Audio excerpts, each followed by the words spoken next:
Hello bachcho, let's look at the question. So the question says distance at the point 102 from the point of the intersection of line, that is x minus 2 upon 3 equals to y plus 1 upon 4 equal to z minus 2 upon 12, and the plane x minus y plus z equals to 16 is. तो हमारे पास distance formula का यहाँ distance formula is the key concept over here. तो सबसे पहले question देखें हमारे पास distance of the point. तो पॉइंट का डिस्टेंस निकालना है point of intersection of line और प्लेन के इंटरसेक्शन के साथ. सपोज हमारे पास यहाँ पर एक प्लेन है और इसको एक लाइन इंटरसेक्ट करके जा रही है. सपोज इसका ये पॉइंट ऑफ इंटरसेक्शन है और यहाँ पर एक पॉइंट है दैट इज 102. हमें इन दोनों पॉइंट का डिस्टेंस निकालना है. राइट. सो आगे देखिए हमारे पास कैसे इसको सॉल्व करेंगे. हमारे पास लाइन क्या है, लाइन है x minus 2 upon 3.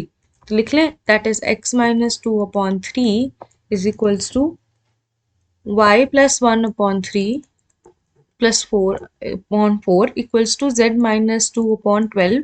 Late this be equal to k.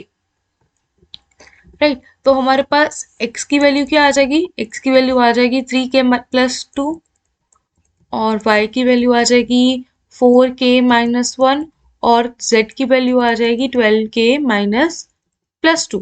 तो यहाँ पर एक्स वाई जेड क्या है, हमारे पास पॉइंट्स है, आर्बिटरी पॉइंट्स है on this line. So let this point be A. तो ए है हमारे पास 3k प्लस 2, 4k माइनस 1 और 12k प्लस 2. राइट. ये हमारे पास ए पॉइंट्स आ गए. अब हमारे पास क्या है कि ये इंटरसेक्शन पॉइंट, सपोज हमारे पास ए जो है इंटरसेक्टिंग पॉइंट है प्लेन और लाइन का. तो जो प्लेन लाइन जो ए पॉइंट है वो इस प्लेन में भी एग्जिस्ट करेगा. मतलब इसमें अगर मैं वैल्यूज पुट करूंगी प्लेन में तो हमारे पास सेटिस्फाई करेगा. तो पुट करते हैं देयरफॉर हमारे पास प्लेन में पुट करते हैं ये आ जाएगा 3k plus 2 minus of 4k minus 1 plus 12k plus 2 is equals to 16. Right. अब इसमें से हम k की वैल्यू क्या आ जाएगी, हमारे पास k की वैल्यू आ गई 1. हमने a को इंटरसेक्टिंग पॉइंट माना था तो a हमारे पास आ जाएगा 5, 3 और ये हो जाएगा 14. राइट. और हमने अब distance formula that was a key concept of this question that is x minus x1 का स्क्वायर प्लस. तो डिस्टेंस फॉर्मूला हमारे पास क्या होता है, under root of x minus x1 minus x2 का स्क्वायर. चाहे x2 माइनस x1 कर ले, चाहे x1 माइनस x2 कर ले, no issue. Then is y1 minus y2 का होल स्क्वायर.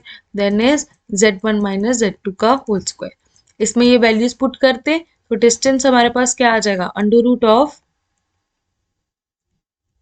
x1 है हमारे पास. अब ये हमारे पास दूसरा पॉइंट क्या था 102 और 5, 3, 14, इन दोनों का हमें क्या निकालना है, डिस्टेंस. दैट इज 5 माइनस 1 का स्क्वायर और यहाँ पर आ जाएगा प्लस 3 माइनस 0 का स्क्वायर प्लस 14 माइनस 2 का square. That is under root of 16 plus ये आ जाएगा under root of 169 equals to 13. तो d इज इक्वल्स टू आ गया 13 यूनिट्स.